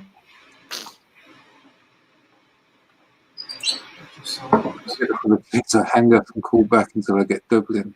Yeah, I know a lot of people who do that. They just play. Oh, right. My animation video. Yeah, I think I'll next time luckily nothing's happened to need me to phone eBay recently, but yeah, I'll be doing another one of them, I think. So it'll be. Yeah, they're really good. I like the animations. Yeah. How long does it take to put those together, Derek? Sorry, that? How long does it take to put them together? Those animation videos? Probably too long. Too long. Yeah, I can get too involved in that sort of thing, and then I quite enjoy it. You know, I like it. I think from my sort of computing background, I do enjoy it. Yeah. I probably spend way too long messing about with them than I should, but and I have lots of good ideas as well about how to do it, but my skills are quite limited. The software I've got and stuff. When I worked at, in the games industry, I had a lot of decent tools at my, decent tools to use, but I don't have them anymore. So I'm sort of down to like the basics, unless I want to subscribe to some expensive software, which I don't really want to do. So I quite enjoy doing it though. Had a buyer leave me a negative one because the watermark on my listing was printed on the item and was so you had a watermark on your picture on the eBay advert. When they got it, it was a white item, so it obviously didn't have a watermark. They left the negative feedback. I think you need to be some sort of IQ test, shouldn't there, when you're buying on eBay? I think they should have. I mean, I don't know whether it'll be a good or bad thing. So it might decrease the amount of people buying stuff. But when you click buy, you should have. When you go through terms and conditions on websites, sometimes you have to sort of scroll to the bottom before you can click accept. Yeah.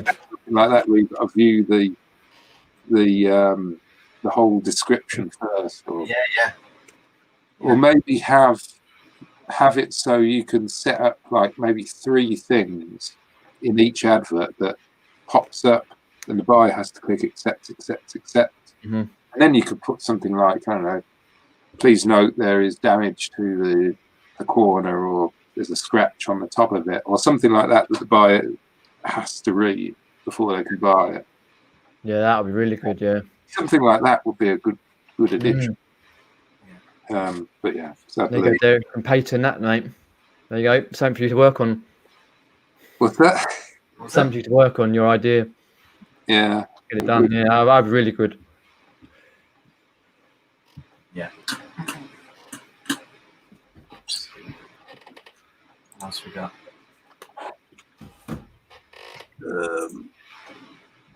So questions. Yeah, I tend to ignore a lot of stupid questions now from buyers. It depends on the item, but a lot of the time I just, if I think I'm going to get a decent sale, then I might entertain it a little bit. But also, if they get a stupid question, you also think, well, if they're stupid, then do you really want to buy it in the first place? Because they're probably going to send it back. You know, I have a lot of my blocked buyer list is really long, because I just rather sell things to somebody else. Sometimes it's just not worth it. You get a sense, don't you, whether something's going to go wrong or not. I keep forgetting to use it, to be honest. That blocked. Yeah. Any sniff of any problems, they go straight on the block list. I mean, I guess I probably lose the odd one or two sale.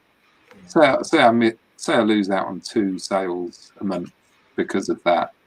Does it really matter? But I also probably avoid a lot more issues, I think. So I think it's worth it.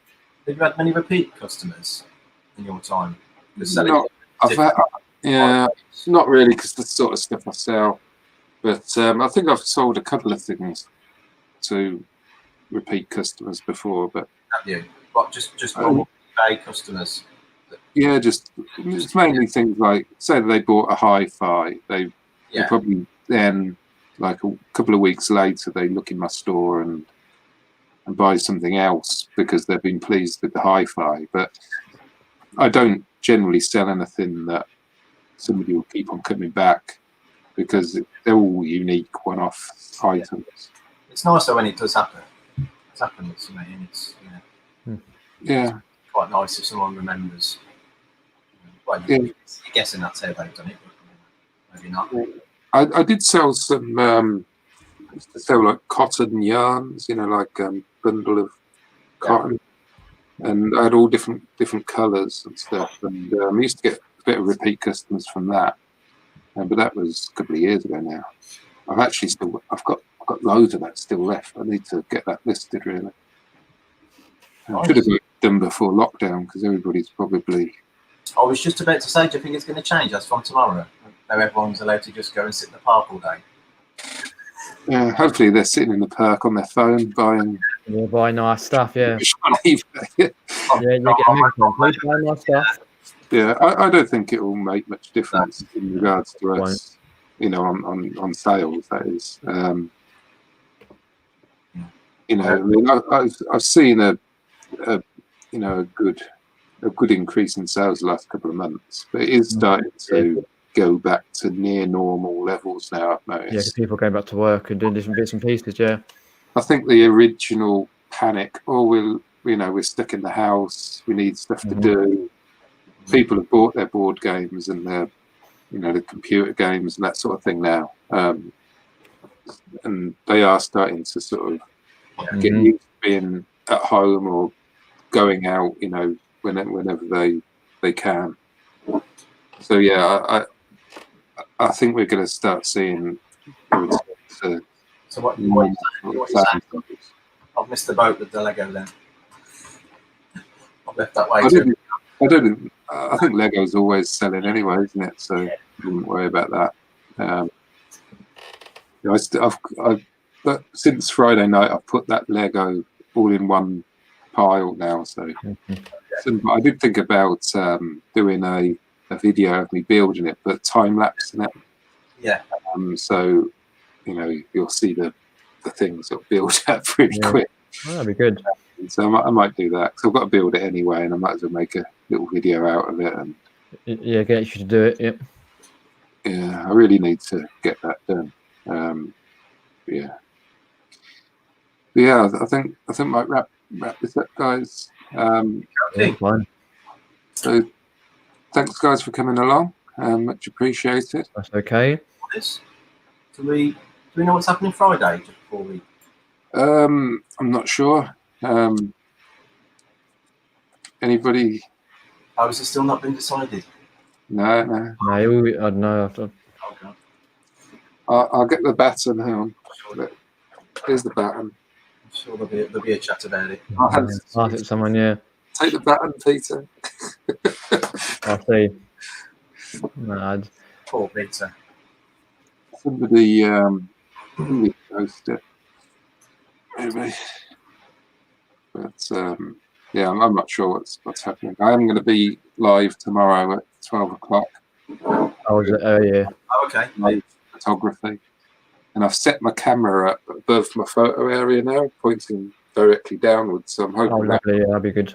I'll try and pop in when I can. Yep. bit of a better quality and Fair enough. and better angle. Yeah. Thanks for tuning in for that. Yep.